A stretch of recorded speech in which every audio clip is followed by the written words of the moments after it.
Bonsoir et bienvenue dans Politiquement Incorrect. Dans notre émission de ce soir, nous aborderons la question de l'éducation à travers le système scolaire. Pédagogie, programme ou encore organisation du système éducatif français, de nombreuses questions se posent aujourd'hui sur l'école de la maternelle au lycée. Le thème fait l'objet de nombreux ouvrages, de spécialistes, d'enseignants relatant leur expérience, mais il s'agit aussi d'une question d'actualité soulevée par le gouvernement à travers l'action de Najat Vallaud-Belkacem à l'éducation nationale. Alors, un mois après la rentrée scolaire, quelles perspectives d'évolution pour l'éducation, quelles pistes pourraient être évoquées lors de la prochaine présidentielle? Qu'en pensent nos débatteurs du soir? Éléments de réponse dans un instant. Nous sommes le lundi 3 octobre 2016. Politiquement Incorrect numéro 128, c'est parti. Politiquement Incorrect, présenté par Nicolas. Bienvenue dans cette nouvelle émission de Politiquement Incorrect. Bonsoir Hugo. Bonsoir. Bien, on salue également Marc. Bonsoir Marc. Bonsoir Nico. Et bienvenue, bon retour à Maxime qui est là avec nous ce soir. Bonsoir Maxime. C'est un plaisir. Eh bien c'est un plaisir partagé, très heureux de te retrouver ce soir pour un sujet qui, je le sais, t'est cher, l'éducation, puisque tu y passes beaucoup de temps de ta vie finalement dans l'éducation Maxime. On apprend toute sa vie.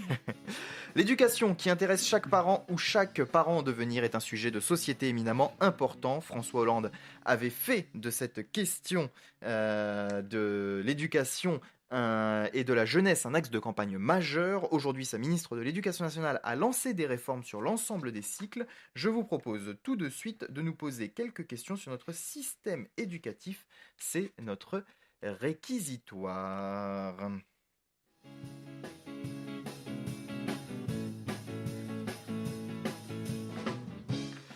C'est l'un des débats du moment posé par Najat Vallaud-Belkacem. Faut-il élargir l'accès à la scolarité obligatoire jusqu'à 18 ans et dès 3 ans, c'est-à-dire la maternelle? Cela reviendrait à rendre l'école obligatoire jusqu'à la fin du lycée contre le passage collège-lycée aujourd'hui. Pour mieux aborder cette question, je vous propose de faire un tour d'horizon des grands enjeux sur cette question de l'éducation. Tout d'abord, rappelons le rôle de l'école, celui de fournir à tous des apprentissages fondamentaux, des armes pour vivre le monde une fois qu'on est adulte. On retrouve des enseignements comme le français et les maths pour savoir lire, écrire, compter, mais il y a également des apprentissages citoyens, l'histoire, l'éducation civique qui permettent de mieux connaître le passé, les institutions, etc. Enfin, on retrouve des enseignements de découverte, les sciences physiques, la biologie, la géographie, l'EPS, qui est l'éducation physique, la musique, les arts ou encore la technologie, dont personne n'a jamais compris le sens d'ailleurs de cette discipline. Et puis, il y a les langues vivantes, bien sûr, pour l'ouverture culturelle. Alors, c'est ici que j'opérerai une distinction, personnellement, et puis nos débatteurs nous diront après s'ils sont d'accord, entre les apprentissages fondamentaux, lire, écrire, compter, la citoyenneté et une certaine base de culture, de connaissance de soi, comme la biologie, et la découverte de certaines disciplines qui ont plusieurs objectifs, s'épanouir, trouver un horizon professionnel, etc. Il s'agit là de l'EPS, par exemple, des sciences, bref, des disciplines non négligeables, mais qu'il convient de laisser à leur place, selon moi. Alors, aujourd'hui, l'école est organisée en cycles. Ce que l'on appelle l'enseignement scolaire est organisé en plusieurs écoles, maternelles et élémentaires, forment le bloc de ce qu'on appelle l'école primaire, réellement. Le collège suit, puis le lycée. Les cycles sont de 3 ans. De nombreuses réformes se sont succédées dans l'éducation. Fini le bac A, B, C, G, ou encore ce qu'il existait à l'époque. Mais maintenant, le lycée, c'est des filières générales, technologiques ou professionnelles. De même, le redoublement devient depuis peu quelque chose d'exceptionnel. Alors, comment s'y retrouver dans ce flot de changements? Les parents sont largués, les élèves et les enseignants parfois pas mieux. À cela s'ajoute un contexte économique et politique visant à rentabiliser les postes, les dépenses. Alors comment ne pas faire une école au rabais qui accentue les inégalités sociales face au privé? Tout cela dans un contexte de démocratisation de l'accès à l'enseignement où on veut que tout le monde reçoive l'enseignement, jusqu'à même l'université, puisque ça sort encore dans les différents débats récemment. Devrions-nous faire moins mais mieux, moins d'heures et d'éparpillement mais des classes moins chargées par exemple? Les méthodes en cours d'innovation depuis septembre au collège porteront-elles leurs fruits? Avec la présidentielle 2017, nous n'aurons peut-être pas le temps de le savoir. Nous allons revenir donc sur ces problèmes et nous allons commencer par la question de l'âge. On va tout de suite donc ouvrir notre débat. Éducation, que faire? On commence tout de suite avec cette question de l'âge. Najot Vallaud-Belkacem voudrait que l'école soit obligatoire jusqu'à 18 ans. Alors, affichage politique ou réel enjeu de société, qu'en pense Marc? Je m'y attendais pas. Tu m'as un peu pris de court. Qu'est-ce que j'en... Alors, je pense que c'est déjà une mauvaise idée, parce que c'est pas le temps que vous passez alors dans le primaire, enfin dans le secondaire, dans le premier ou le second degré, c'est pas tant ça qui compte que la question de revoir totalement la façon d'apprendre, façon d'apprentissage, la façon d'acquisition des connaissances. Il y a beaucoup de choses qui sont soulevées. Je pense que rendre obligatoire ça, non. Je veux dire, si déjà les profs de collège et les élèves étaient suffisamment aptes à pouvoir écouter, apprendre de manière assez claire, à travailler chez eux, etc., ça suffirait largement. Je veux dire, quand on regarde la majorité des programmes, ce qui compte, c'est que quand vous êtes au collège, vous faites exactement la même chose au lycée. Mais vous le faites un peu de manière un peu plus longue, avec des sujets un peu plus approfondis. Mais non, je trouve que c'est pas tant la durée qui compte que la façon d'utiliser cette durée-là qui compte. Donc on pourrait aujourd'hui faire une école où on va toujours à l'école de 6 à 16 ans obligatoire, mais en apprenant mieux, c'est-à-dire en changeant les méthodes. Pardon. Hugo, d'accord avec cette remarque de Marc, ou est-ce que c'est judicieux d'aller jusqu'à 18 ans, jusqu'à la majorité, de garder tous ceux qui sont encore mineurs dans le giron de l'éducation nationale pour leur permettre d'être certains d'avoir tous les mêmes connaissances?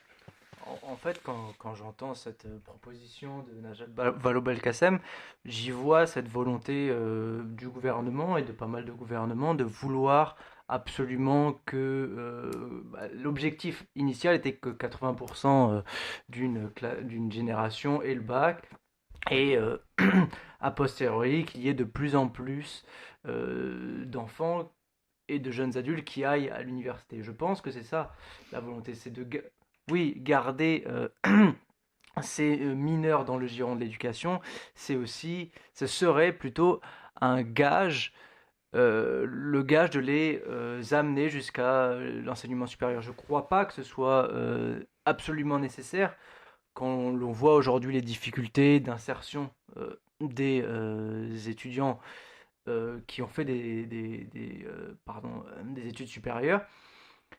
Et quand on voit aussi les demandes croissantes dans d'autres métiers qui ne rentrent pas, entre guillemets, dans le giron de l'enseignement supérieur, je pense notamment aux emplois manuels, on peut se dire qu'il y a un décalage. Et dans cette vision-là, je me dis qu'il y a aussi peut-être voilà, un décalage entre la réalité et la vision, l'objectif de Najat Vallaud-Belkacem et du gouvernement. Maxime, dans mon introduction, je parlais de dissocier apprentissages fondamentaux qui sont obligatoires si on veut se débrouiller aujourd'hui dans la société et des apprentissages plus de découverte qui petit à petit vont nous mener vers des métiers et vers une ouverture d'esprit.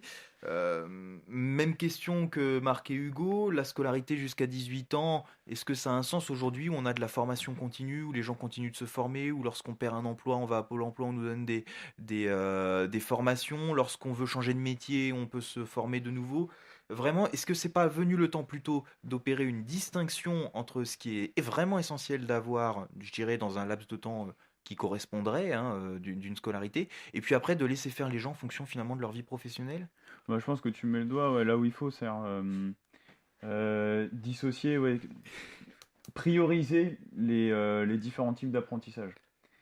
Et moi, je pense que je me réfère beaucoup à la pyramide de Maslow, c'est-à-dire cette fameuse pyramide dans laquelle les besoins humains, les besoins de l'homme sont hiérarchisés. Donc on va trouver à la base de cette pyramide les besoins les plus élémentaires, c'est-à-dire ce qu'on appelle les besoins physiologiques, ceux qui vraiment nous permettent de survivre, et c'est d'ailleurs des besoins qu'on partage avec les animaux.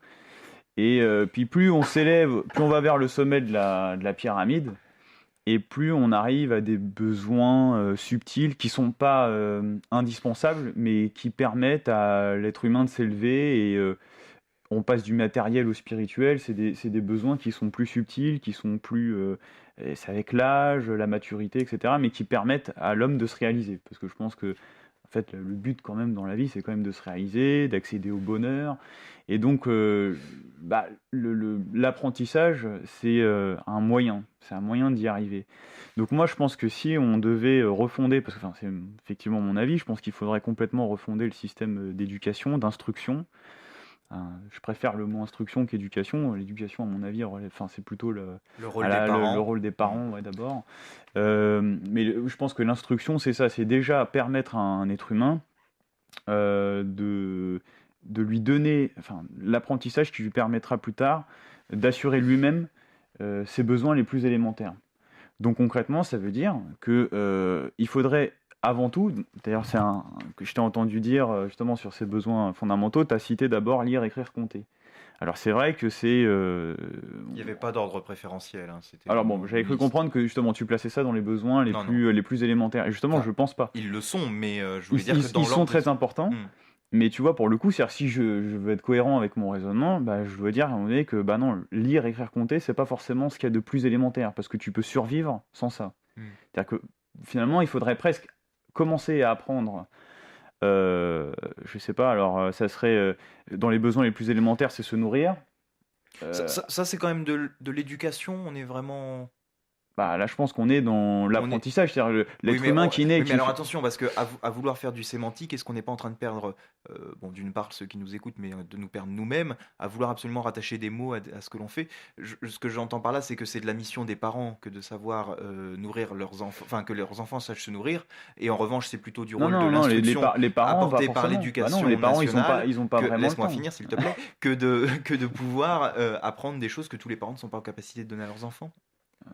Non, les parents, en fait, aujourd'hui, dans le système dans lequel on vit, ils sont déjà, comment dirais-je, on leur a un peu piqué leur rôle. Enfin, ils peuvent plus vraiment exercer leur rôle comme ils le devraient, déjà, d'une part. C'est une des raisons, d'ailleurs, qui explique aussi le déclin de cette institution là, qui s'appelle l'éducation nationale. Parce que concrètement, c'est quoi l'éducation nationale? C'est une majorité écrasante d'élèves qui n'ont pas envie d'aller à l'école. Et puis des profs, une écrasante majorité de profs qui, même s'ils aiment leur discipline, ils ont le goût de transmettre, etc., ils parlent plus souvent de discipline et de problèmes finalement de gérer une classe avant même de commencer à parler. On en parlera ensuite. Je pense que déjà, les parents, ils peuvent pas... Leur rôle est de plus en plus effacé. Mais ça va aussi de pair avec une tendance générale qui va à l'effondrement du modèle familial, de la famille. Mais si à ce moment-là, on considère que il y a une institution dans l'État qui doit transmettre un savoir aux enfants, moi, la seule chose que je dis, c'est à ce moment-là, ce savoir-là, il faudrait en priorité transmettre aux enfants les moyens d'abord de leur survie pour en faire des individus libres parce qu'autonomes. Et donc, je pense qu'il faudrait déjà leur apprendre, quand je dis alors je dis que les besoins fondamentaux, c'est lesquels? C'est manger, se préserver, se protéger des intempéries, par exemple. Donc concrètement, ça fait finalement des choses très manuelles. Et donc là, ça recoupe un peu ce que disait Hugo. Je pense finalement que la priorité... Si moi, par exemple, j'étais demain ministre de l'Éducation nationale, et si j'avais le pouvoir, c'est ça que je pense que ça serait judicieux. Je pense que c'est ça qui serait judicieux, ça serait par exemple d'apprendre aux enfants à cultiver un potager, à se fabriquer, je sais pas, avoir des notions du bâtiment. On a compris l'idée, Maxime. Voilà. Ce que je voudrais... alors, on a une différence... Avant d'apprendre à lire, écrire, compter, même si c'est important aussi. On a compris.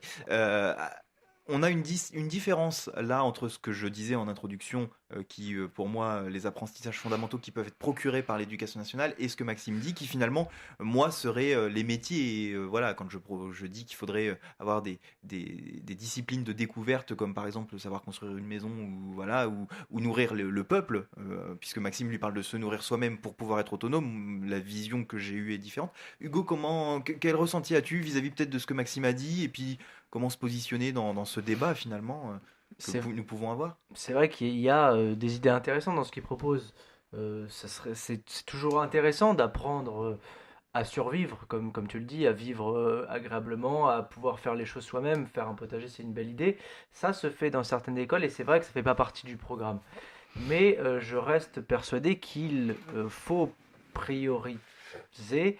Il y a ce triptyque lire, écrire, compter, pardon, qui pour moi est pleinement du ressort de l'école. C'est-à-dire qu'aujourd'hui, si on ne sait pas lire, écrire, compter, malheureusement, sa survie naturelle, j'ai envie de dire, peut continuer. On peut vivre, on peut exister, mais en revanche, sa survie en société est certainement mise de côté. Il y a aussi dans ces trois apprentissages-là une question de survie, parce qu'on survit en société où on doit... C'est le minimum syndical pour savoir lire n'importe quel document, faire des calculs de base. Payer ses impôts.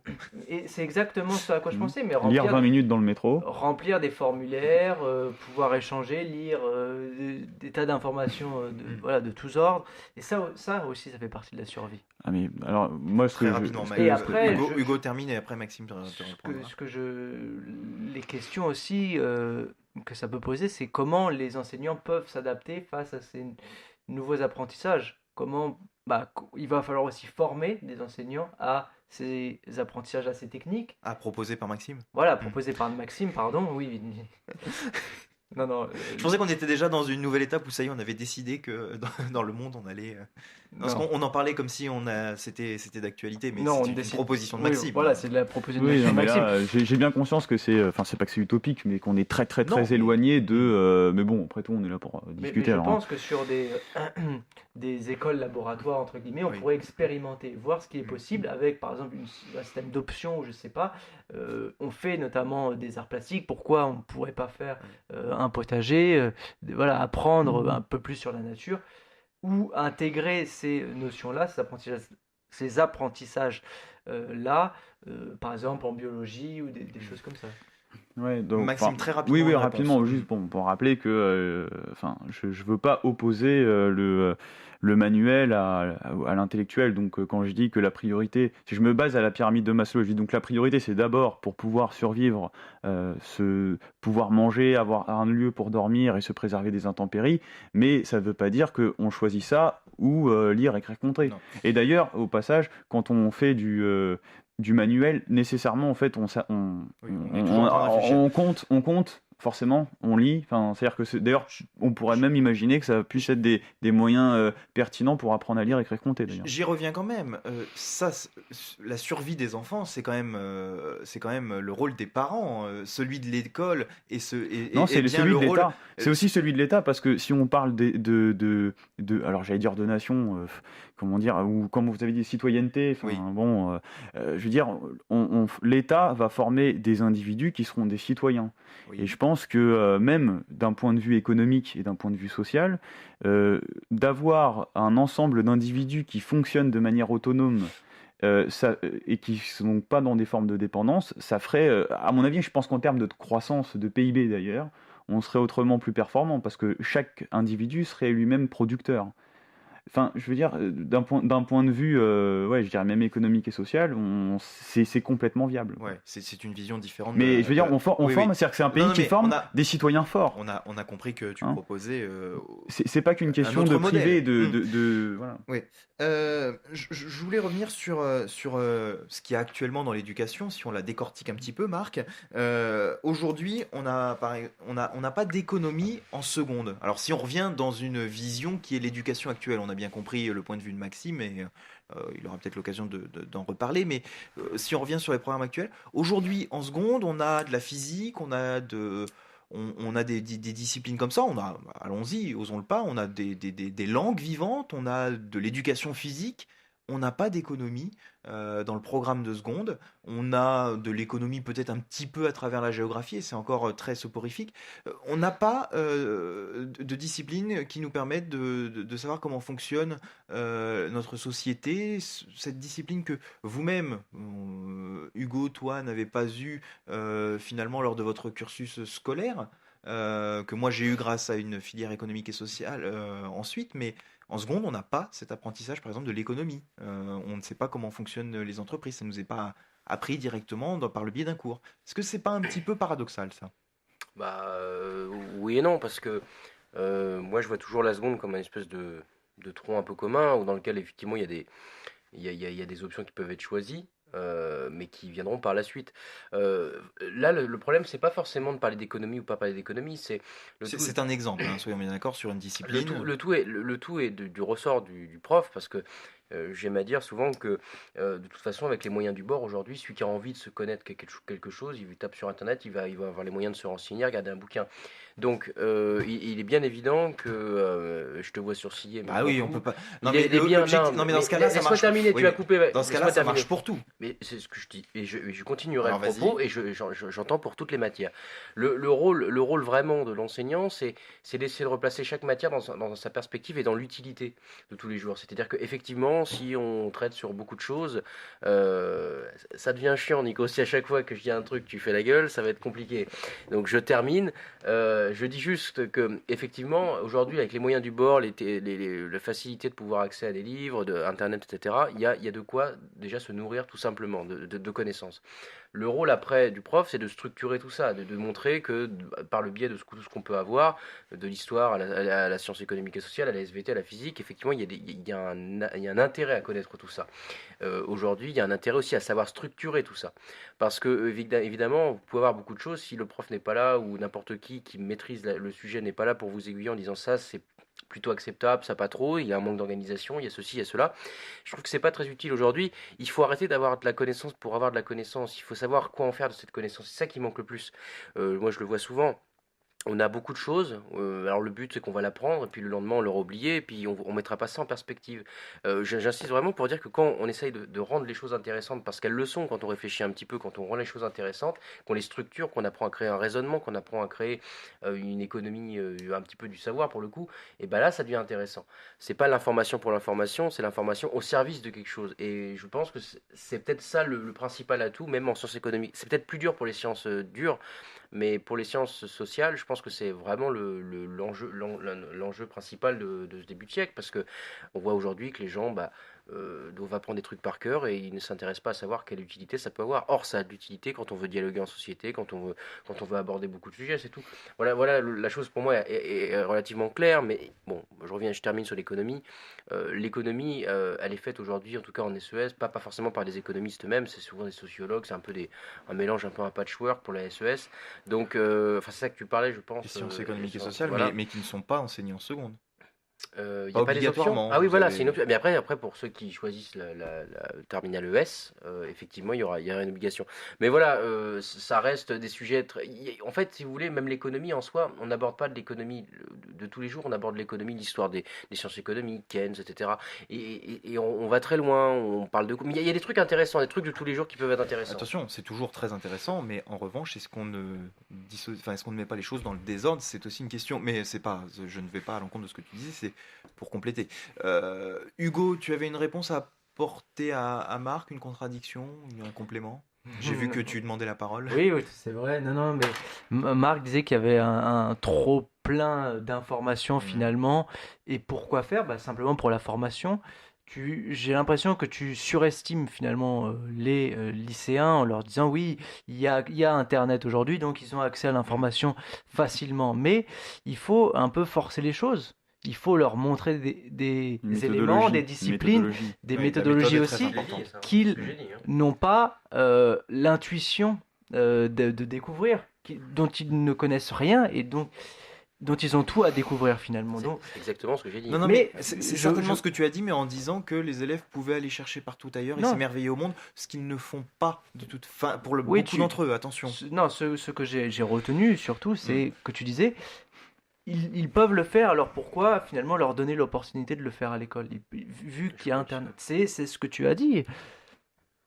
Peut-être ne le pensais-tu pas, mais c'est ce que tu as C'est ce que sous-entendu, j'ai voilà, compris c'est ce qu'on en a tout compris. cas, et voilà, apparemment je suis pas le seul. Donc, et pour moi, il est très important d'enseigner l'économie parce que, excusez-moi, mais au 21e siècle, ça reste assez central en termes voilà, de globalisation. Et ça permet d'économisation. souvent de refaire ce que Maxime clame souvent, c'est-à-dire de rappeler aux élèves que l'économie, ça n'a pas toujours été comme elle est aujourd'hui. Et à chaque fois qu'on parle d'économie à des élèves, on commence toujours par leur repréciser comment fonctionnait la société avant. Et un modèle que Maxime privilégierait, qui préférerait qu'il existe encore aujourd'hui. Oui, c'est peut-être aussi en cela qu'il est intéressant de faire d'enseigner ainsi les SES. Par exemple, mêler non mais sciences je économiques voudrais pas qu'on fasse une et focalisation, sciences c'est pas du sociales. tout l'objectif d'avoir parlé de l'économie. J'avais d'ailleurs noté tout simplement, voilà, en seconde, alors à notre époque, hein, parce qu'entre-temps il y a eu un enseignement d'économie, mais c'est pas le même, donc ça veut dire que tout le monde n'a pas le même savoir. Un centré sur les entreprises, l'autre sur les SES, les sciences économiques et sociales, donc vraiment deux objectifs différents, et c'est ça qu'on pourrait reprocher aujourd'hui. Et j'avais noté, pas d'économie en seconde, mais on vous apprend Émile Zola à fond, à fond, à fond. J'ai rien, attention, hein, et j'ai développé dans mon argumentaire qu'il était important d'avoir une ouverture d'esprit, mais c'est vrai que placer finalement un ouvrage d'Émile Zola avant l'économie même, ça n'a peut-être pas de sens. Voilà tout l'intérêt de ce que je voulais dire. Et d'ailleurs, l'évolution de la discipline qu'on appelle français un peu maladroitement, je dirais, tout au long de sa scolarité, qui au début est du français, c'est-à-dire orthographe, vocabulaire, je ne sais quoi en primaire, et qui devient petit à petit une discipline de lettres, puisque c'est comme ça qu'elle s'appelle, avec les ouvrages. Voilà comment basculer enfin comment faire un amalgame entre ce qui est fondamental, savoir lire, écrire, etc., et venir à analyser des textes qui est beaucoup plus profond et qui requiert beaucoup plus de technique finalement, et qui est certainement différent pour arriver ensuite vers la discipline qui est la philosophie, où là, plus personne ne comprend ce qu'il vient y faire parce que c'est tellement rapide qu'on n'a pas le temps d'associer la méthode, qu'on n'a pas le temps de comprendre pourquoi on fait ça. Et cette discipline étant détestée certainement en partie à cause de ça. Voilà en gros. Bah, Oui, si je puis me Maxime, permettre. mais je t'en prie. Mais c'est aussi en grande partie dû au fait que le, maintenant, l'éducation nationale et donc enfin, oui, la manière dont on apprend aujourd'hui, on instruit les jeunes, tout ce système-là est tributaire du marché. C'est-à-dire que on ouvre des formations, on enferme en fonction des besoins du marché. Et Non, mais là on est aujourd'hui, sur quand le on... supérieur quand tu dis ça, on n'est pas sur Bah, oui, mais ça commence. Enfin, c'est une tendance quoi, lourde quoi, qui évolue. Mm.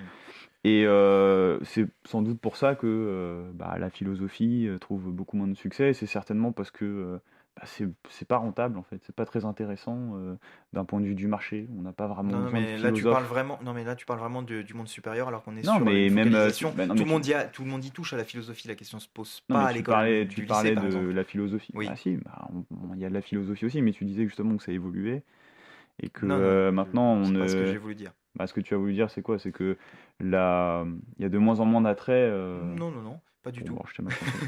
Non, non, je disais simplement que la discipline, enfin la philosophie succède au français et aux lettres dans la succession des disciplines je dirais de la maternelle au lycée. Je disais simplement que on fait des amalgames en parlant d'ailleurs souvent je vais en cours de français alors qu'on est en cours de lettres, et en disant que il y avait bien une distinction vis-à-vis de mon introduction, en disant qu'il y a des apprentissages fondamentaux que constitue généralement ce qu'on appelle le français, vocabulaire, orthographe, conjugaison, grammaire, qui est enseigné principalement à l'école primaire, et qu'ensuite on bascule sur un cours de lettres, puis ensuite de philosophie, qui sont des cours beaucoup moins fondamentaux, je dirais, enfin qui sont très importants, mais qui constituent une ouverture culturelle plus que des apprentissages fondamentaux. Mais il y a quand même une grosse différence entre la philosophie et les lettres. Ah, Ça requiert une méthodologie qui se rapproche déjà, c'est pas les et mêmes enseignants. ce ne sont pas les mêmes enseignants, mais en revanche, Je pense que déjà, ce sont bien les mêmes méthodes. Bon, bref, on va va pas pas demander à un disserter prof de Non, non. littérature ou de lettres de faire un cours de philosophie, c'est pas forcément évident. Juste une dernière discipline, puisque j'aurais voulu en parler tout à l'heure. L'éducation civique, ou l'instruction civique, ou l'éducation l'EMC. morale et civique, ou alors le CJS auparavant, l'éducation civique, juridique et morale. Oui, c'était le nom de la discipline que tu as eu pendant 3 ans au Pas lycée. morale, à la fin, c'était social, non? Non, c'était CJS social, oui. Oui, c'est ça, oui, parce que morale avec un S, ça marche pas. Justement, puisque tu as la parole, je vais te la laisser, Hugo. Voilà, ça c'est un cours fondamental auquel l'école ne consacre pas assez de temps, non?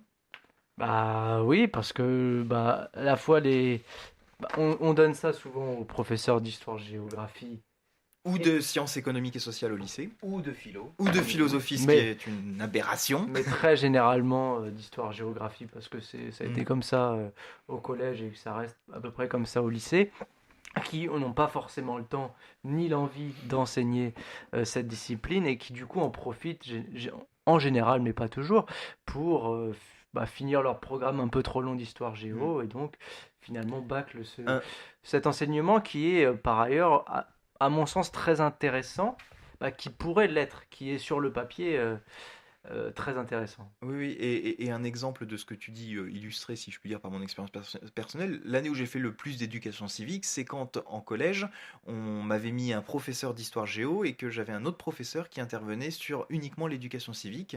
C'est-à-dire que c'était un enseignant d'histoire géo, mais comme il n'intervenait pas sur notre programme d'histoire géo, bah du coup, il faisait de l'éducation civique. Et c'est vrai que ça avait été très intéressant. Marc, une opinion là-dessus? Oui, oui, j'en ai beaucoup. Alors, tu Euh, vas la Non, non, synthétiser. oui, oui, non, non, je vais très vite. Bah, c'est une occasion assez ratée de penser, en fait. C'est assez dommage pour l'éducation morale et civique parce que on bassine les gens. Si on devait faire un cours très clair, ce serait simplement sur l'éducation morale et civique, on passerait notre temps à être dans le pathos, à parler de choses. Oui, la laïcité, la République, les discriminations, c'est pas bien. Mais moi, je trouve que c'est une occasion ratée de penser parce que ces choses-là, ce sont des choses qui relèvent, à mon sens, du bon sens. Et je trouve que l'éducation morale et civique, bon après, bon, c'est ce que je fais, donc j'ai aussi mon mot à dire là-dessus, mais je trouve que c'est une occasion vraiment ratée de pouvoir. Bon, moi, je le fais parce que je suis pas sous risque d'une inspection, quoique on sait jamais.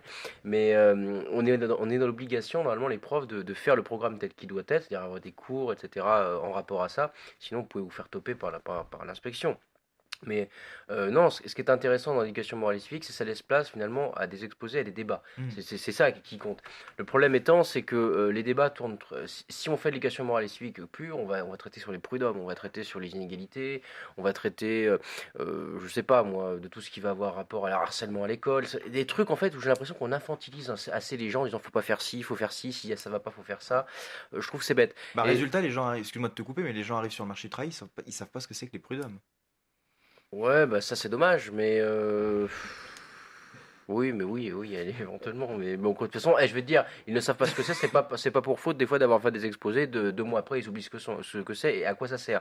Donc ça n'a rien à voir. Ah, ça, c'est le problème de réussir à transmettre l'information aux élèves aussi. Oui, non, mais le MC, vraiment, c'est pas vraiment au prof de les faire, c'est plutôt vraiment, c'est l'idée d'avoir des exposés et tout. Donc après, tu fais des reprises, etc. Mais ils s'en foutent littéralement. Donc moi, je pense que c'est pour ça que, bon, après, c'est mon avis, mais je pense que je laisse vraiment le libre cours aux questions qui se posent. Parce qu'on a trop de temps en histoire et en géo à répondre aux questions que les élèves se posent pas. À traiter de ceci ou de cela, et je trouve qu'ils en ont rien à foutre, ils se posent des questions et c'est très compliqué de pouvoir y répondre. Donc je me fais un peu l'avocat du diable en disant que moi je m'en fous. Je laisse le MC aux questions que les étudiants, les élèves se posent. Et dans ce cas-là, on en parle, et s'il y a des choses à redire, j'en parle. Mais je vais pas les forcer à aimer quelque chose, c'est très compliqué sur des sujets aussi compliqués que ça. Donc je laisse un petit peu voir où ça mène, et on peut parler de beaucoup de choses. Euh, et je trouve ça intéressant.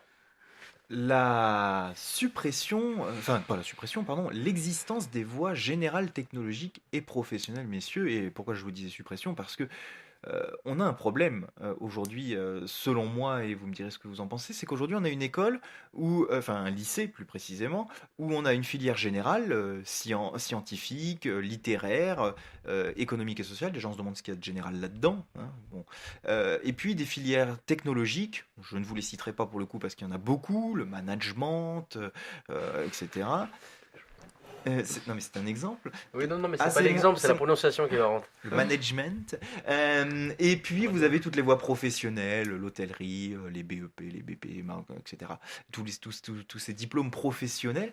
Aujourd'hui, Marc, est-ce qu'on est d'accord? Oui, je suis surpris que je te pose la question. Bah oui, il faut un peu de Oui, surprise. un peu de Tu surprise. pensais pas que j'allais t'interroger 2 fois de Parce suite? qu'elle a interrogé Eh bien, Maxime, si, moi, élève je- Marc. Oui, mais Maxime, ce sera pour après. La voie aujourd'hui professionnelle, c'est la voie poubelle. Espèce d'enfoiré. Mais non, c'est pas une voie poubelle. Mais bon. Non, alors attention. C'est Alors, considéré pardon. socialement Voilà. dans les La question consciences, était dans percutante. l'inconscient collectif, Voilà. voilà, j'ai On compris. est bien, pour avoir tous les deux travaillé dans J'ai- des lycées, on sait très bien J'ai que bien compris. ça ne devrait pas l'être. J'ai Que bien c'est même compris. que ce sont de très belles voies, mais le problème aujourd'hui, c'est que on y met les élèves les plus difficiles, et ce qui fait que même un élève Plus en difficulté, ouais, oui, c'est oui, vrai. et les élèves qui ont des bonnes notes et qui voudraient aller vers la voie professionnelle, on les décourage parce qu'on leur dit qu'en gros, ils seront pas à leur place. Bah oui, c'est ça. Non, mais c'est assez. Bon, je reviens pas sur les causes de tout ça, je les ai déjà suffisamment abordées, et puis ça risquerait d'être trop Mm. long. Moi, je trouve qu'effectivement, je, je supporte pas l'avis des parents, puis c'était le cas chez moi, de tout de suite, quand on parlait de CAP, de BEP, ou de bac pro, ou de bac technologique, à chaque fois, Je peux aborder le bac technologique aussi ou c'est hors Mais ton propos? évidemment, D'accord. mais je l'ai cité en D'accord, exemple, tu as hein. dit bac pro, alors du coup je me suis dit. Non, non, non. Donc effectivement, c'est un petit peu, si vous voulez, ce phénomène, ce point un peu clivant de la société où, ah là là, alors déjà, quand vous êtes dans le général, il fait quoi ton. Alors quand on est en L, ah bon, hein, alors faut toujours TS déjà, donc tous les élèves, tous les parents, à chaque fois, chaque conseil de classe, ils nous emmerdent, il a 2 en maths, 6 en physique, oui, oui, il va travailler l'année prochaine, il ira en TS, c'est pas grave. En première S, donc déjà il y a un problème. Pourquoi la terminale S, c'est l'horizon indépassable de tout.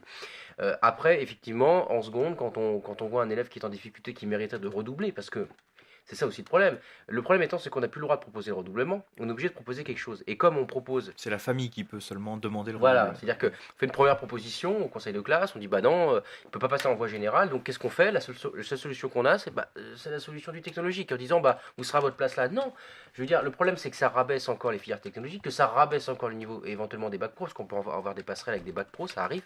Donc ça ne fait que lancer ce phénomène qui est un phénomène beaucoup plus profond, qui est le fait de faire des études, pas faire des métiers manuels, et donc du coup tout ce qui se rapporte finalement à des études qui seraient en fait des études mélangées avec un stage ou avec une entreprise, etc. Tout ça, c'est mis à la poubelle et c'est terrible. Mais ça, c'est le problème du système.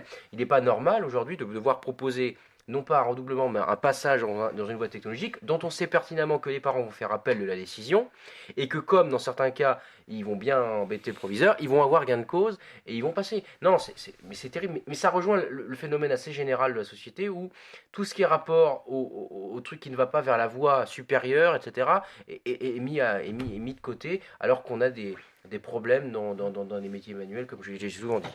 Maxime ne pourra que corroborer ce que tu as dit, non? Sur le fait qu'on n'encourage pas assez les métiers manuels et qu'on valorise. Moi, je pense que c'est un peu. Ce qui est dommage, c'est qu'on dissocie les deux. À mon avis, justement, je parlais de réalisation de soi. Je pense que pour se réaliser, on a besoin des deux. On a besoin à la fois d'être manuel et en même temps d'être intellectuel. Moi qui ai personnellement fréquenté ces deux milieux, puisque j'ai été dans l'enseignement supérieur et en même temps j'ai travaillé sur les chantiers et tout, je vois en fait qu'on a l'impression d'avoir deux moitiés séparées et qui demandent qu'à être complétées. C'est ce qu'on construit aujourd'hui, mine de rien, dans le système éducatif.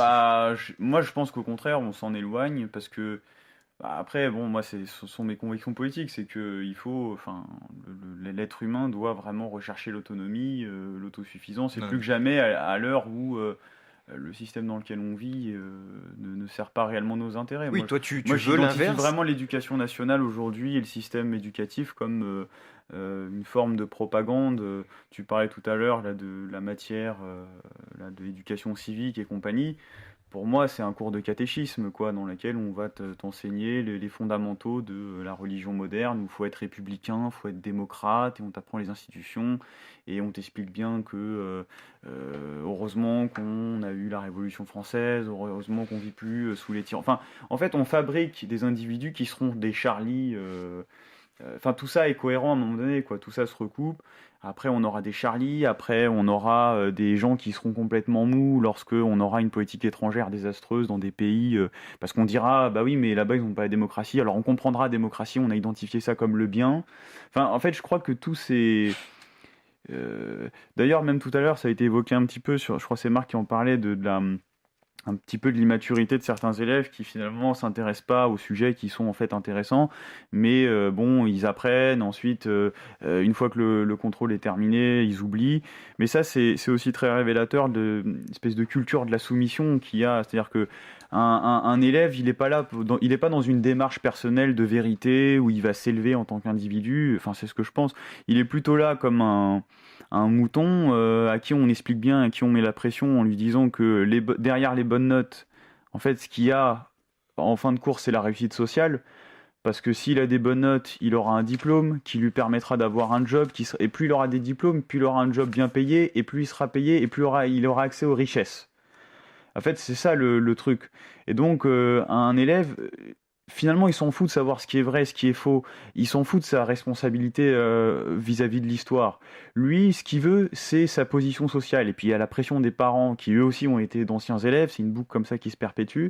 Et donc, quelque part, il s'en fout de la vérité. Lui, ce qu'il veut, c'est engranger, mémoriser, mémoriser les informations qu'on va lui transmettre, quelles qu'elles soient, même si elles sont délirantes, les mémoriser et puis les restituer. Et d'ailleurs, les profs n'attendent que ça. C'est-à-dire que finalement, on n'attend pas d'un élève, et enfin, moi je parle même titre personnel, pour avoir été à la fac, et c'est un peu ce que je reproche aux profs de manière générale, donc je généralise, avec toutes les injustices que ça comporte pour les cas marginaux.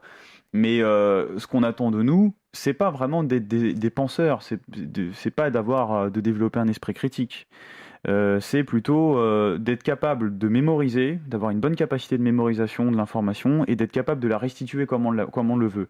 Et l'élève, il s'en fout de savoir si c'est juste, si c'est pas juste. Il veut juste avoir une bonne note parce que de là découle sa réussite, et lui, c'est sa conception du bonheur qu'il y a derrière.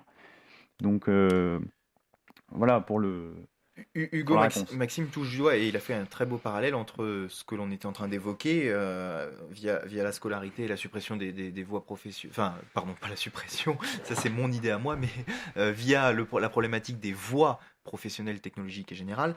Et il a fait le parallèle avec la notation, le sujet vers lequel on va. Effectivement, aujourd'hui, c'est la course à la note.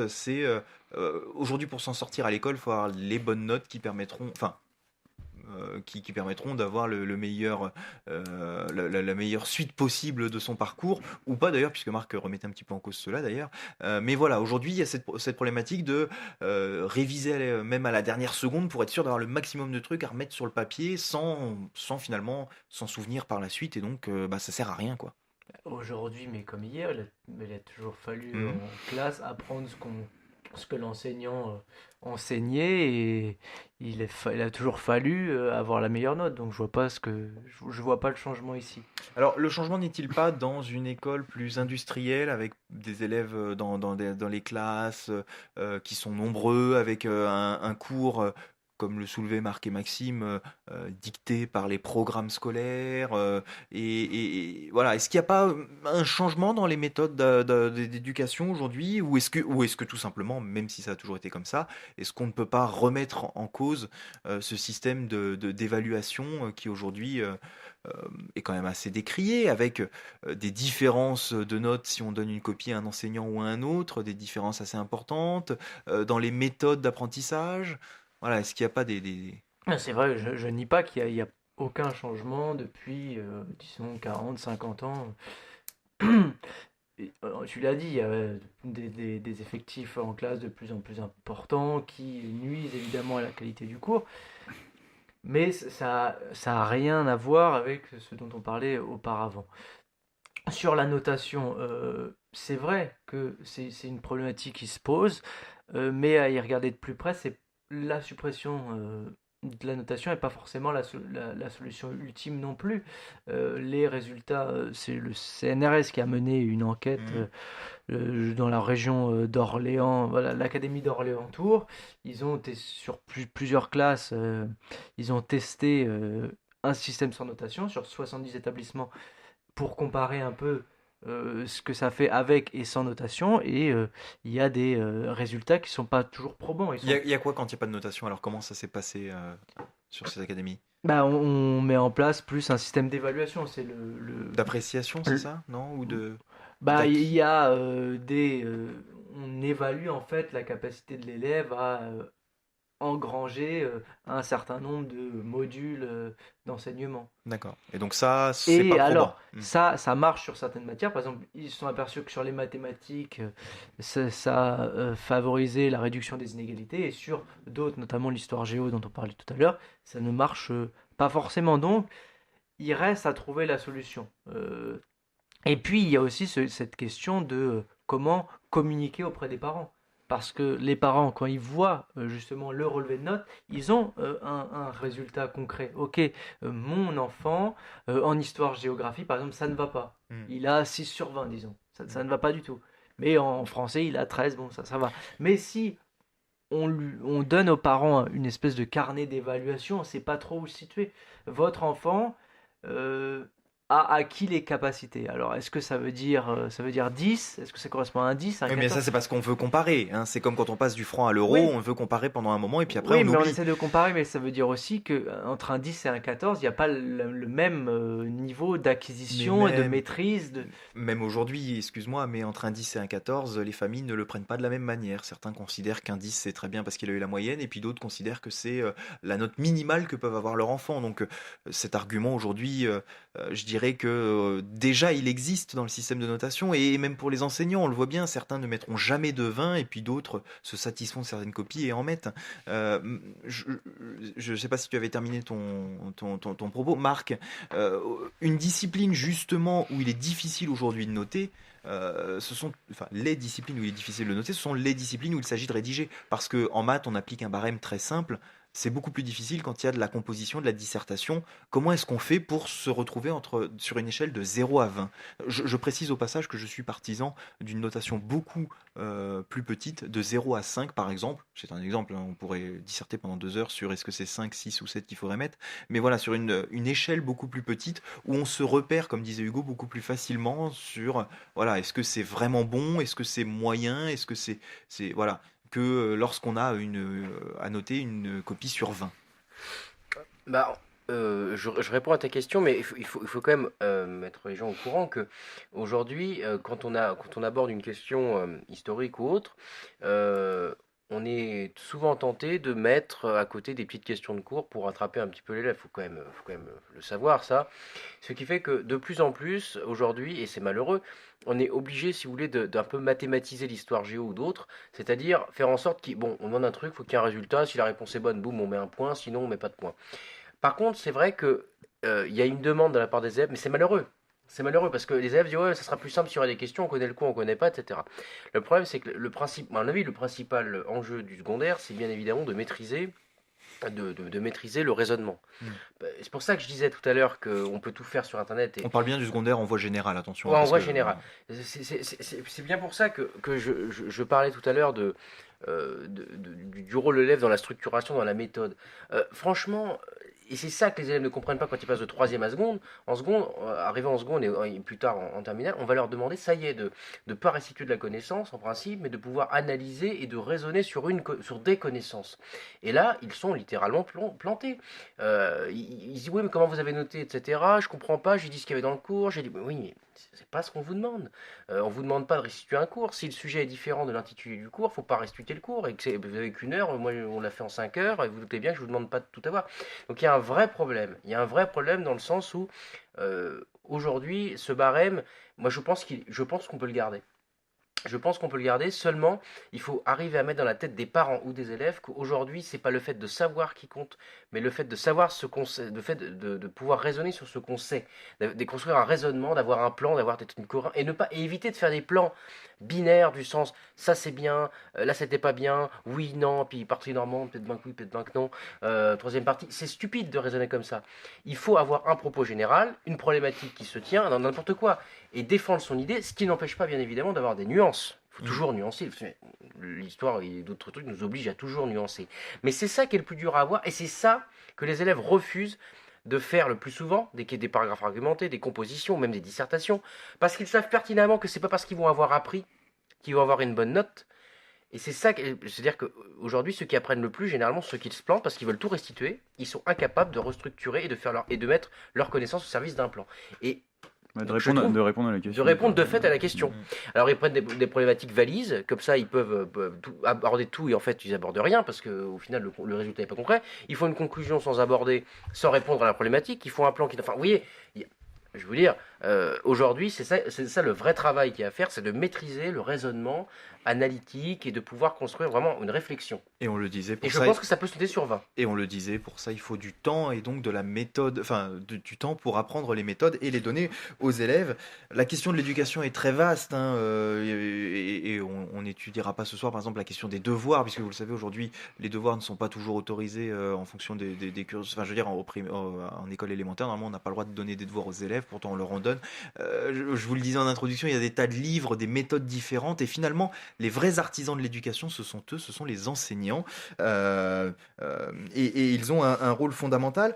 Aujourd'hui, est-ce qu'on donne une bonne formation aux enseignants? Est-ce qu'ils sont capables d'être face aux élèves? Comment est-ce qu'on peut s'en sortir pour avoir, je dirais, une armée d'enseignants prêts à conquérir les petits cerveaux de nos enfants, Hugo? Leur donner un meilleur salaire. Vraiment, c'est la Oui. solution. Il faut donner un meilleur salaire aux enseignants. oui. Oui, je pense qu'il faut les valoriser. C'est une des Et manières de les valoriser. pourquoi les enseignants et pas les autres métiers? Enfin, pourquoi est-ce qu'il faudrait valoriser les enseignants et pas les autres? Non, il faudrait que les élèves valorisent les enseignants. À la limite, le salaire, franchement, ça, à la limite, bon, ça pourrait être plus. Mais Mais- ça, Mais ça marche partout, mais Ça marche partout, je c'est pour veux ça que pas c'est vous pour ça que entendre c'est dire pour ça que ça. je- c'est pour ça que je oui, dis. oui, non, mais Par on est contre, je d'accord. veux dire, le travail serait 10 fois plus intéressant si, et ça c'est le rôle des parents, d'éducation, Voilà. de faire D'éducation, respecter- effectivement. Tu vois, Mm. c'est ce que je prédis. Oui, oui, mais t'as raison. De faire respecter la hiérarchie, Mm. les valeurs, le fait qu'on est là pour apprendre. etc. Alors je dis pas qu'il faut dire aux enfants, oh t'as de la chance d'aller à l'école. Non. Si, c'est ce qu'ils disent beaucoup. de Oui, parents, non, mais les élèves, le voilà, message ne passe pas. il faut qu'ils se lèvent, etc. Non, mais si on avait du respect, on pourrait se faire écouter, et c'est en se faisant écouter qu'on pourra arriver à transmettre quelque chose. Et là, le problème, c'est qu'on se fait pas écouter. Enfin, bon, je vais pas me plaindre, mais c'est vraiment ça le principal problème. C'est-à-dire que quand vous arrivez à les captiver, il peut y avoir un silence de mort pendant 1 heure. Mais le problème, c'est que ça faut arriver à choper ce moment-là où quand vous arrivez à presque vous endormir, vous n'y arrivez pas. Puis à un moment, vous y arrivez. Donc voilà, le but n'est pas de dormir. Mais L'exemple tombe. mais l'exemple un peu tombe à l'eau. Mais effectivement, c'est juste là, c'est le problème des parents. Je veux dire, moi, si j'ai des parents qui doivent venir me voir, oui, qu'est-ce que vous avez pourquoi il n'a pas eu plus, pourquoi il a eu moins, etc. Moi, il y a des fois, il y en a sa gueule. Je veux dire, on les envoie chier parce qu'ils ont aucun respect, etc. On leur dit oui, mon fils, il est bien, etc. Bon, attends, je veux dire, hein. Mais Hugo. non, je pense qu'il y a aussi un point qui est assez fondamental, c'est insister sur la pédagogie. La pédagogie, c'est Mhm. aussi une discipline qu'il faut apprendre, parce que c'est pas forcément inné. Certains l'ont beaucoup moins. On parle des enseignants? Oui, pour les enseignants, évidemment. Je- Quand on veut devenir enseignant, il faut aussi apprendre à être pédagogue, Mhm. à gérer une classe, à gérer des classes plus ou moins qui se tiennent plus ou moins, pardon. Et ça passe notamment, je pense, par une formation un peu plus professionnelle. On le sait, les IUFM avaient été supprimés par Nicolas Sarkozy. Enfin, je caricature, mais François Hollande a tenté, par son action, de remettre en place une petite formation auprès des enseignants. On n'est certainement pas ce qui existait avant et qui pourtant, formation à laquelle les enseignants étaient eux-mêmes attachés.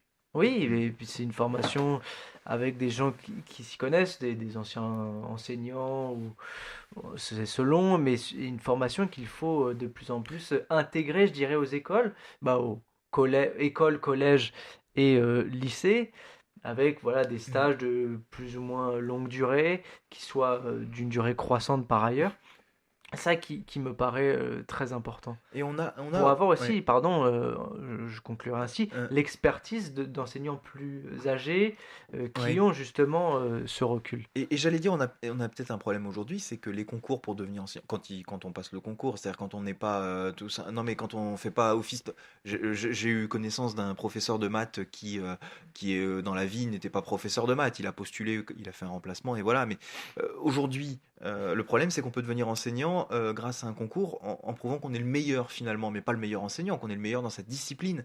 Et ce que tu dis rejoint l'idée selon laquelle aujourd'hui on n'évalue pas la capacité à être enseignant, on évalue la capacité à savoir ce que l'on va dire aux élèves ensuite. Il y a dans la partie orale une simulation d'enseignement. Donc il y a quand même cette Simulation face à un jury et non face à des élèves qui adoptent l'attitude d'élèves ensuite. C'est vrai, mais il y a quand même une certaine mise en situation, donc faut pas le nier complètement. On l'a compris, il y a quand même de sacrés enjeux entre les sureffectifs que l'on a pointés du doigt et que l'on pourrait pointer du doigt beaucoup plus longuement, des classes à 35 élèves, ce qui est la règle, je dirais, dans le secondaire, et à la fois une personnalisation de l'enseignement. On voudrait s'occuper de chaque élève, mais évidemment les professeurs ne le peuvent pas, et quand bien même ils le voudraient, ils ne le pourraient pas, effectivement.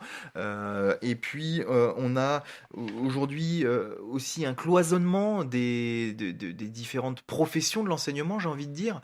Entre les professeurs des écoles, c'est une spécialisation particulière. Ensuite, vous avez les enseignants, puis vous avez ceux qui peuvent intervenir dans l'université. Ce cloisonnement fait qu'aujourd'hui, un enseignant de collège connaît très rarement ce qui se passe au lycée, qu'un enseignant de lycée ne sait pas ce qui se passe au collège. Pareil pour l'université, j'en parle même pas d'ailleurs, c'est même encore plus différent. On a un vrai cloisonnement entre le temps de l'école et le monde professionnel derrière, alors que finalement, si on a bien compris, on est censé passer de l'éducation ou de l'instruction vers quelque chose qui serait professionnalisant. On a eu des différences aussi entre les universités et les écoles qui la précèdent. Voilà, aujourd'hui, on est dans un monde où on a vachement cloisonné, où ce sont des professions dans la profession et où le système ne fonctionne pas en tant que système finalement, Hugo. Oui, mais en même temps, c'est très dur de forcer, de demander à un enseignant de collège à apprendre ce qui va se passer après au lycée et ce qui va se passer encore après à l'université. Imaginez la charge de travail pour un enseignant. Oh, de savoir, c'est pas bien compliqué de savoir à peu près à quoi ça ressemble plutôt que de dire des bêtises. Ah, ça c'est oui, Ce que le Marc demandait fonctionne finalement aux élèves de s'instruire par eux-mêmes, les enseignants pourraient le faire. sur le fonctionnement, tu veux dire. Ouais. Oui, on pourrait, mais en même temps, après, tout dépend l'âge des Mm. enseignants. Mais par exemple, les jeunes enseignants ont quand même une belle idée de comment fonctionne Pendant l'université. 5 ans, quoi. Ils savent comment ça fonctionne et puis après tout a changé. On va avancer parce que malheureusement cette émission va bientôt se terminer. On a parlé de la pédagogie, de la notation, du système de manière générale. Il y a un sujet qu'on n'a pas évoqué véritablement, enfin on l'a effleuré avec Marc, les programmes scolaires. Et j'ai presque envie de rajouter la question des manuels scolaires, même si on va peut-être pas faire un débat là-dessus, parce que vous le savez, même le pape s'y met, il a aujourd'hui critiqué la présence soi-disant de la théorie du genre dans les manuels scolaires d'histoire. Alors a priori ce serait un peu infondé ce qu'il a déclaré. Voilà, on ne sait pas qui lui a soufflé à l'oreille qu'il y avait en France dans les manuels scolaires la théorie du genre qui était présente dans certains manuels. Bon, le gouvernement a réagi en disant que c'était évidemment faux, les parents pourront s'en rendre compte eux-mêmes s'ils lisent les manuels. Mais voilà, les programmes, les manuels scolaires, et cette question qui revient aussi dans le débat, Éric Zemmour, François Fillon se sont emparés de cette question de la romanisation de ce que l'on raconte aux élèves, comment est-ce que l'on met en scène finalement l'histoire, par exemple, l'histoire de France, l'histoire de manière générale dans nos programmes aujourd'hui, Hugo. Oui, il voudrait que l'histoire soit racontée comme un roman national. Certains autres disent un Gloire à la récit France. national, mais c'est exactement ça. Mm. Gloire aux héros de la France, une histoire des grands hommes, des grands rois finalement, et une histoire bataille un peu aussi. Mais une histoire qu'on a commencé depuis les années 70, la fin des années 60, avec l'école des Annales. On a commencé à tourner la page de cette histoire-là en France notamment, pour avoir une vision plus large, une vision plus transverse aussi, avec un auteur que Marc adore, Fernand Braudel, qui a eu une vision beaucoup plus transverse et qui mêle à l'histoire d'autres sciences sociales, les sciences économiques, la sociologie notamment, pour avoir une histoire qui ne soit pas seulement une histoire entre guillemets politique, Mm. avec voilà tel oh là là Adulon Charlemagne, Adulon Napoléon Ier, et puis n'oublions pas évidemment les Gaulois pour faire plaisir à notre cher ancien président Nicolas Nicolas Sarkozy. Sarkozy. Marc, qu'en penses-tu? Même avis que Hugo? Enfin, même avis, il n'a pas donné son avis, mais j'imagine qu'il n'y est pas spécialement Je favorable. pense que mon avis a transpiré quand même. Voilà. Non, je pense qu'il. Il a failli manger le micro, Marc. Pardon, oui, j'ai failli me manger le micro. Non, je pense qu'il n'y a pas. Cette question est assez terrible, mais vous savez, aujourd'hui, on utilise l'histoire pour tout. Vous savez, avec l'histoire, on peut dire à la fois le tout et le contraire. Donc, c'est bien malheureux aujourd'hui de voir ça. Non, moi, je ne suis pas pour un roman national. Je pense que c'est au rôle des politiques et au rôle des décisions politiques de faire aimer la France ou non. Effectivement, le rôle de l'école aussi, c'est de se garder. Vous savez, ce que disait Nora et à la suite de Brodel, c'est que qu'est-ce que l'histoire? C'est un roman vrai. Et l'idée en fait du roman national, c'est de servir l'histoire pour en faire, si vous voulez, un mythe national, pour la gloire à la France. Alors Hugo disait les grands hommes, je suis assez d'accord avec ça. En tout cas, tout est une Patrick série, Bruel aussi disait toute une place des série grands de hommes. mystifications, toute une série de légendes sur ça, ces grandes époques, 1789 c'est bien, la 14 juillet c'est bien. Vous savez, des grandes dates comme ça. Alors quand on fait de l'histoire, on sait très bien que ce qui s'est passé n'est pas ce qui est souvent dit. Et d'ailleurs, on l'écrit le plus souvent. Mais ce qui est plus grave encore, c'est aujourd'hui, ce sont les politiques qui nous font, je pense, détester la France. Et c'est eux qui disent qu'il faut utiliser l'histoire pour nous faire aimer la France, c'est l'idée du roman national. Alors, il est bien évident que, et là c'est le rôle vraiment de l'école, et c'est ça que j'ai oublié de dire tout à l'heure, qu'il n'y a pas à avoir honte ou avoir honte de l'histoire de la France. Vous savez, quand il y a eu le procès Pétain, à chaque fois, tous les hommes, quand il y a eu le procès Barbie aussi, à chaque fois on disait oui, quel salaud, moi si j'avais été à sa place, en parlant de Pétain, j'aurais jamais fait ça, si j'avais été à la place de Barbie, j'aurais jamais fait ça. Il faut toujours se dire une chose, et j'avais eu ça dans un bouquin d'histoire que je ne me rappelle plus malheureusement le nom, mais j'espère que l'auteur se reconnaîtra. Et il disait, à un moment en parlant de Pétain, dites-vous toujours, qu'aurions-nous fait à sa place et qu'aurait-il dit à la nôtre? Et c'est pour ça que moi, juger l'histoire comme aujourd'hui avec nos yeux de contemporains à la con, en disant oui, on aurait été résistant, vous savez, la mémoire résistentialiste d'après la Seconde Guerre mondiale, tous ces trucs-là, moi, ça me fait un peu rire. Ça me fait doucement rire. Et le roman national, j'ai l'impression, surfe un peu sur cette vague d'histoire de pouvoir juger en disant qu'à l'époque, c'était bien, etc. Le rôle de l'historien, c'est pas de prendre position, c'est de dire ça s'est passé comme ci, comme ça, c'est avéré, point Pas à de la ligne. jugement. Il n'y a pas de vérité. Le roman national, c'est l'idée de faire, il y avait une vérité, si la colonisation était bien, enfin voilà. Donc, c'est assez grave. C'est assez grave. Hugo. Mais de toute façon, c'est toujours mieux après. Hein. Mm. Donc, ah bah oui, c'était magnifique avant, bah, tant mieux, on n'y était pas. Mais non, je reprendrai les mots rapidement de Nicolas Offenstadt, qui a dit, qui est un spécialiste notamment de l'historiographie, donc l'histoire de l'histoire, et qui dit un récit national est une négation de l'histoire comme discipline scolaire. Donc c'est aussi sec que ça, c'est-à-dire qu'on ne voit plus finalement l'histoire comme une discipline, mais comme quelque chose qui outil. devrait, oui, un outil de réflexion, mais on voit ça comme un outil qui devrait servir la France.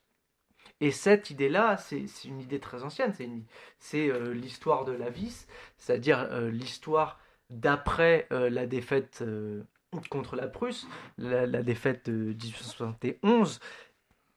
La France perd parce que les Prussiens, à l'époque, développent une espèce de ferveur nationaliste que la France n'a pas forcément, et on charge l'histoire et la géographie de faire naître, c'est l'esprit de la Troisième République, des bons républicains et fervents patriotes.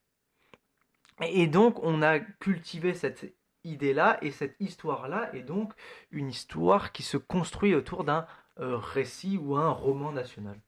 Maxime. Bah, je pense que là, l'exemple qui est pris, on n'était pas obligé de remonter aussi loin. On aurait pu parler d'Hitler, du nazisme, ou c'est pareil. Enfin, Bah, je veux dire, je te Non, mais ce que je veux donne dire, c'est simplement que l'exemple qui a fait naître et qui fait aujourd'hui ouais, réémerger Mais cette oui, mais enfin, c'est vrai, en tout idée-là. cas, que on peut, enfin, utiliser l'histoire à des fins politiques, et je pense qu'on le fait vraiment aujourd'hui. Je pense que c'est important que chacun se renseigne sur l'histoire de son pays, comme c'est important de savoir d'où l'on vient, en fait. C'est toujours dans cette logique de réalisation de soi, je pense que c'est important de savoir d'où l'on vient. Et après tout, qu'on fasse une histoire, comme tu disais, là, je connaissais pas l'expression, là, l'histoire bataille, enfin bon, un peu à la Zemmour. Bon, en plus, on est dans des tactiques en ce moment très politiciennes où on va draguer le français sur certains. Enfin bon, on est vraiment dans des campagnes là, électorales, on est dans de la danse du ventre, là, j'aime bien dire ça. Mais bref. Quelle que soit l'histoire, enfin la forme que prend l'apprentissage de l'histoire, le fait est que aujourd'hui les Français connaissent pas leur histoire. Déjà, enfin, je veux dire, quelle qu'elle soit, aujourd'hui, enfin, l'éducation nationale a clairement échoué de toute façon pour que le Français connaisse son histoire. Très peu de Français connaissent l'histoire de France. Donc si on boucle la boucle, j'ai envie de dire l'éducation nationale échoue là où elle essaye de faire des choses, c'est-à-dire dans par exemple l'histoire qui serait de mon point de vue on peut lui attribuer comme objectif, et elle ne fait pas ce que tu souhaiterais qu'elle fasse, c'est-à-dire donner les armes pour survivre. Bah oui, mais je pense que c'est volontaire. Je pense que, alors on va dire que je suis complotiste, mais je pense que c'est volontaire d'abrutir le français, parce que ça le rend plus docile, et puis c'est plus facile de le soumettre, quoi. Donc on le coupe de ses racines. Je parlais tout à l'heure du déclin du modèle familial. Bon, et ça c'est aussi l'histoire là, cette vision qu'on a de l'histoire aujourd'hui, ça empêche le français aussi d'être fier de son histoire, parce que c'est vu comme une espèce de, c'est réactionnaire, c'est une pensée d'extrême droite, ce genre de choses. Donc on l'empêche, mais moi, je pense réellement que concrètement, l'éducation nationale est abrutie. Elle fait exactement l'inverse de ce qu'elle prétend faire. Hugo. Et il faut rappeler quand même que l'histoire que l'on enseigne à l'école aujourd'hui, c'est pas seulement une histoire nationale, c'est pas seulement l'histoire de France, C'est l'histoire du monde. c'est l'histoire la France, La France dans le l'Europe monde. et le monde. Ouais, c'est la France dans le C'est monde. Mais- trois mais- logiques, pareil pour la géographie. Et d'ailleurs, une des choses que critiquent les personnes que tu as citées avant, donc Zemmour notamment et François Fillon, c'est le fait qu'on inclut aujourd'hui des choses négatives Mm. et qu'on leur donne une place, qu'on parle de la colonisation. Est-ce qu'on ne noie Mais- pas... Oui, pardon. Mais bien sûr qu'il faut en Ouais. parler, c'est ça aussi l'histoire de France, Mais- c'est pas seulement les grandes victoires napoléoniennes. Mais est-ce qu'on ne noie pas aujourd'hui, par exemple, au même titre que tout à l'heure je parlais du français, ou voilà, est-ce qu'on ne noie pas l'ensemble des histoires ou de l'histoire du monde dans quelque chose, et ce qui fait que ça devient impossible pour un enfant, un adolescent, un adulte en devenir, de tout assimiler. Est-ce qu'aujourd'hui, on n'en demande pas trop, en noyant finalement le poisson, en noyant, je sais pas moi, la Première Guerre mondiale dans le flot de l'histoire du monde, dans des milliers d'années d'histoire, est-ce qu'on ne noie pas les choses? Mais on lui donne une place assez importante, je crois qu'on la voit à 2 reprises Oui, non, mais d'ailleurs. c'est pas. Je Bah, donnais veux un dire, exemple. 2 reprises. L'ensemble des choses que l'on voit, et de- même de au sein classe. même de la Première Guerre Non. mondiale, il y a des. En réalité, je veux dire, il y en a qui consacrent leur vie, donc c'est qu'il y a matière à dire des choses. Voilà, est-ce qu'on ne noie pas l'ensemble des informations qu'on donne aux enfants aujourd'hui au milieu de choses? Et d'ailleurs, quand on commence à voir l'histoire en primaire, est-ce que c'est pas un peu tôt, alors qu'on ne sait pas encore, comme on le disait, parfaitement lire, écrire, compter, allumer un feu, voilà, est-ce que finalement c'est logique de voir Non, parce l'histoire? qu'on y va crescendo et je pense qu'on donne notamment en primaire une idée de ce qu'est l'histoire et puis après on va approfondir. On va l'approfondir au collège et puis on va l'approfondir encore davantage au lycée. On l'approfondit en voyant toujours les mêmes choses quand même, hein. C'est toujours les mêmes sujets qui reviennent, hein. C'est des sujets Pas qui un reviennent problème mais non qui plus sont... de faire des sauts dans l'histoire en 4 ans, puis de le faire en 3 ans. Enfin, est-ce que ça nous... Là encore, est-ce qu'on ne perd pas l'histoire, qui est un élément finalement chrono... Alors, il faut avoir toute la méthode et toute la réflexion qu'il y a derrière, mais est-ce que l'histoire qui est normalement chronologique, on ne perd pas les gens, les enfants en changeant de période sans cesse? Oui, mais ce serait un peu, par exemple, bizarre de, je sais pas, restreindre l'époque antique aux élèves de 6e et de 5e et puis de réserver l'époque contemporaine aux plus grands qui ont voilà, l'esprit plus à même de réfléchir à ces questions. D'ailleurs, ça peut surprendre que le lycée soit presque intégralement réservé, pas tout à fait, mais presque à l'époque contemporaine. Alors moi j'allais même dire l'inverse. Pas vrai. Non, mais en Non, caricaturant, mais mais... on sera obligé de terminer là-dessus, mais j'allais vous dire l'inverse. J'avais eu une réflexion une fois de me dire, on devrait faire l'histoire à l'envers. Commencer, puisque tu le disais, commencer par exemple au collège avec l'histoire contemporaine, voir aujourd'hui à quoi ressemble notre monde, ce qui sera s'apparente à de la géographie, de l'économie, etc. Et puis terminer par le monde antique, parce qu'aujourd'hui je pense sincèrement qu'on n'est pas capable en 6e de comprendre les enjeux de l'Antiquité, alors qu'on en est peut-être plus capable en fin de cycle. Peut-être pas faux, mais le problème, le problème principal qu'on a, c'est d'arriver d'intéresser les élèves sur des choses, sur des questions qui malheureusement ne se posent pas.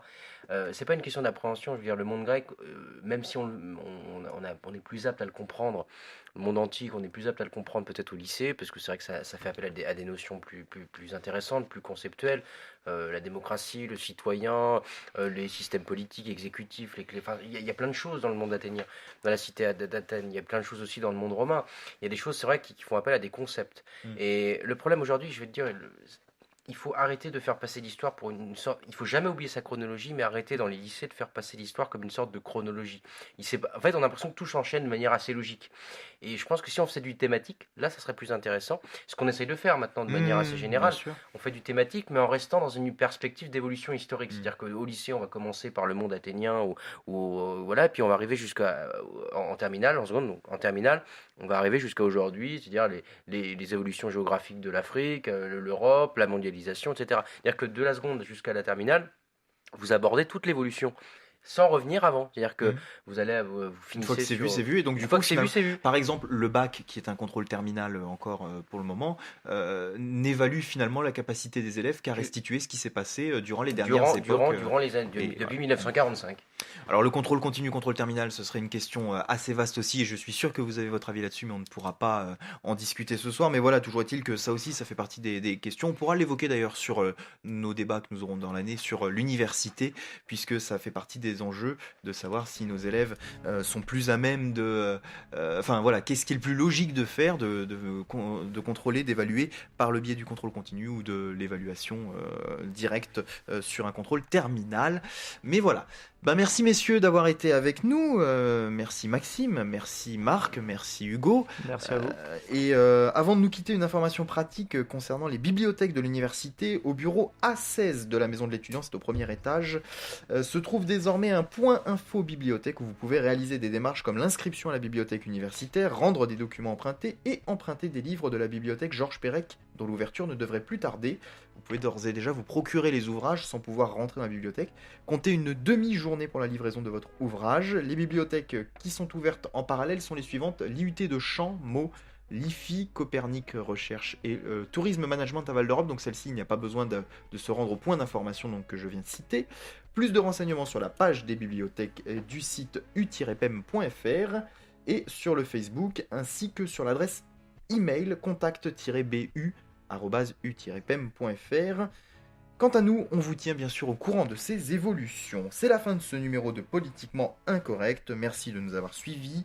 Merci Marc d'être là ce soir, mais merci aussi de nous avoir accueillis durant le mois de septembre, puisque nous avons pu faire des émissions, débuter cette saison chez toi, et nous t'en remercions pour ces avant-premières. Les podcasts sont disponibles pour ceux qui ne les ont pas suivis sur internet, radio-rec.fr et SoundCloud.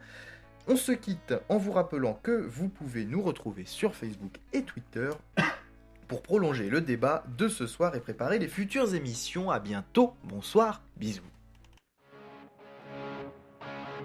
Suivez-nous sur radio-rec.fr, partagez l'émission sur Facebook et Twitter, retrouvez-nous sur YouTube